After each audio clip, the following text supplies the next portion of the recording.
Alors en introduction, je vais essayer de vous présenter un petit peu la politique étrangère de cette administration Biden qui est à la Maison-Blanche, qui est en place depuis le 20 janvier 2021, donc à la suite du président Donald Trump qui lui-même avait succédé à Barack Obama. Je vous fais ce petit panorama parce qu'on a des lignes de continuité et finalement plus de lignes de continuité parfois que de rupture, là où on ne s'y attendrait pas forcément. Pour mémoire, Barack Obama, entre 2009 et 2017, était un président démocrate. Joe Biden était son vice-président à l'époque. Il est aujourd'hui président des États-Unis. On pourrait penser qu'il mène la même politique. Ben oui et non, parce que le monde a énormément changé entre-temps. Et de la même manière, la parenthèse Trump, comme j'aime bien l'appeler, vous allez vite comprendre de quel côté je penche, comme beaucoup d'Européens, mais cette parenthèse Trump entre 2017 et 2021, si je perds ma chronologie, mes étudiants, s'ils étaient dans la salle, m'en voudraient vraiment. Entre 2017 et 2021, on a une administration républicaine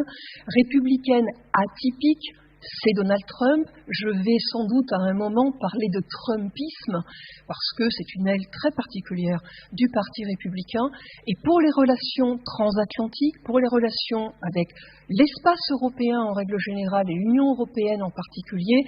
c'est important de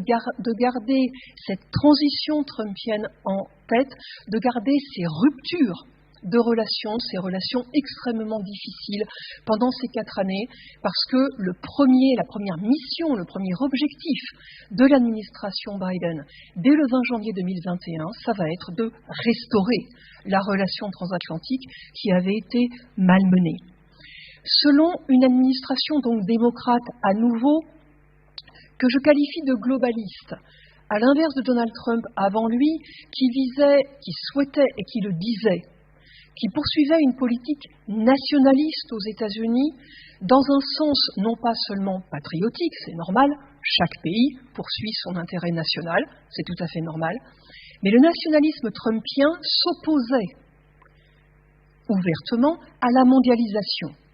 s'opposait à une vision globale du monde et poursuivait donc une politique étrangère bilatérale entre les États-Unis et chaque État en snobant les Nations Unies, en snobant les grandes réunions multilatérales, celles où on met la terre entière ou un groupe plus restreint, le G20, le G7, autour de la table pour dialoguer, pour négocier tous ensemble.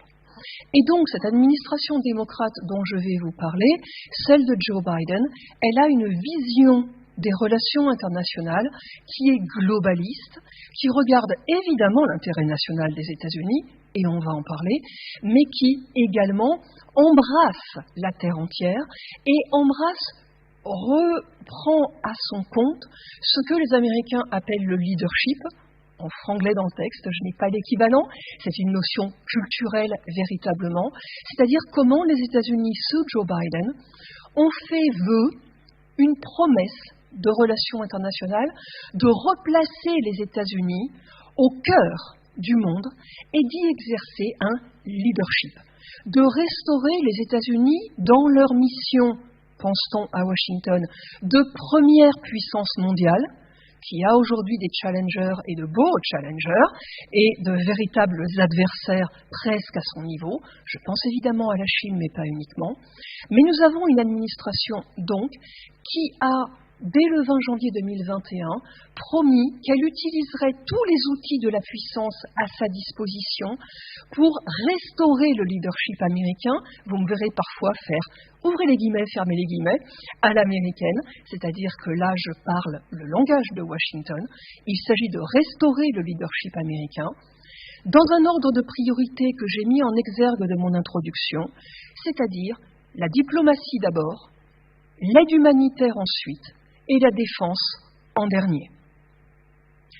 C'est à ces points de repère et à l'ordre des priorités initiales, et j'insiste, nous sommes en 2021, nous sommes avant la bascule du 24 février 2022,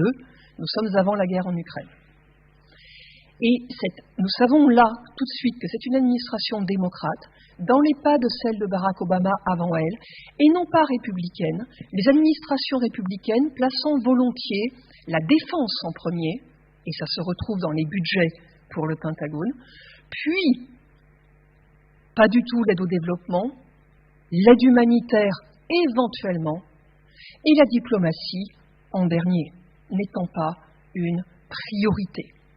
Et on avait vu une administration Trump, juste avant, augmenter les budgets du Pentagone de manière considérable, je vais vous épargner les statistiques, aussi parce que la Chine devenait vraiment l'ennemi, vraiment l'adversaire confrontationnel pour les États-Unis. Donc, le Pentagone, le ministère de la Défense, montait les budgets de défense en prévision d'un conflit potentiel, et dans le même temps, je le disais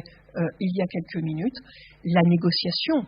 la diplomatie, le dialogue avec les autres pays dans le monde n'était pas une priorité. Et quand ce dialogue avait lieu, il était entre les États-Unis et chaque autre pays individuellement, du bilatéralisme, dans une diplomatie que l'on qualifiait sous Trump de transactionnelle, d'une diplomatie musclée, où le plus fort devait gagner.